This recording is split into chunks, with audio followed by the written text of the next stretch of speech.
Wondering what is the difference between followers and connections on LinkedIn? If so, you are in the right place because in this video, I'm about to clarify that mystery for you. I'm Vendy and I'm all about helping coaches and course creators attract the highest quality inbound leads on LinkedIn with ease. Now, if you are planning to use LinkedIn in your strategy this year, be sure you subscribe to my channel and hit that bell to be notified every time I release a new video.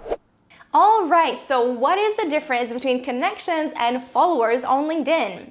You might have noticed that many other social media platforms like Twitter, TikTok, and Instagram were always based around followers. So why does LinkedIn has both of these?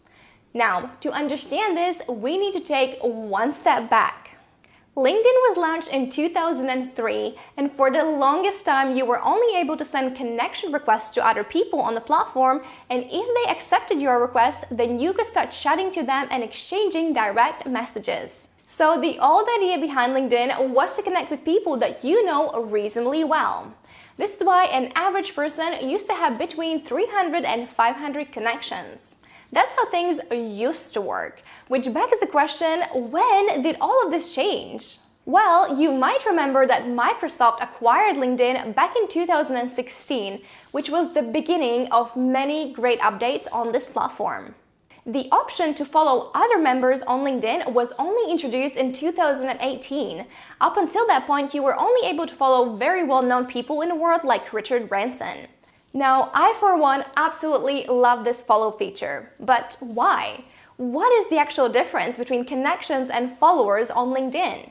Well, following someone on LinkedIn is all about keeping up with their content.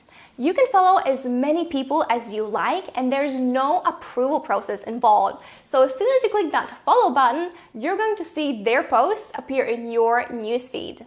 However, the only thing you won't be able to do is send direct messages to that person.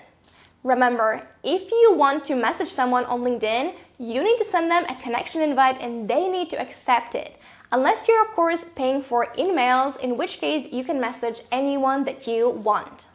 By now you might be wondering, are there any connection or follower limits on LinkedIn? And the short answer is yes and no.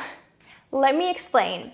You can send out up to 100 connection invites to people every single week, and you're allowed to have up to 30,000 connections in your network.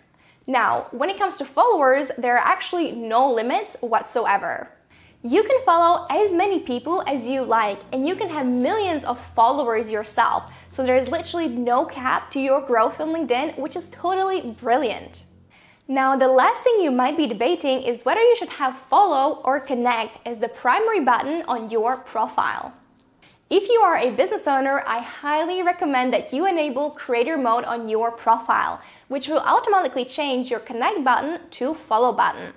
Now, if you're not quite sure what I mean by creator mode, be sure you check out this video next where I explain all the details about it, and I will also link that in the cards above.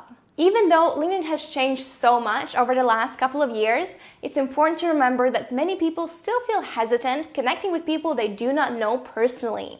So if you want to grow your presence on LinkedIn, make it as easy as possible for your ideal clients to keep up with your work by enabling the follow button.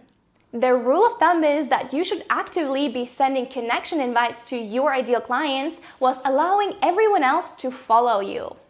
There you have it. That is the difference between connections and followers on LinkedIn. If you're new to this platform, be sure you grab my quick start guide to LinkedIn below this lesson. I would really appreciate if you could give this video a like and subscribe to my channel, as it would really help me grow on YouTube. Thank you so much for being here, and I'll catch you in the next episode.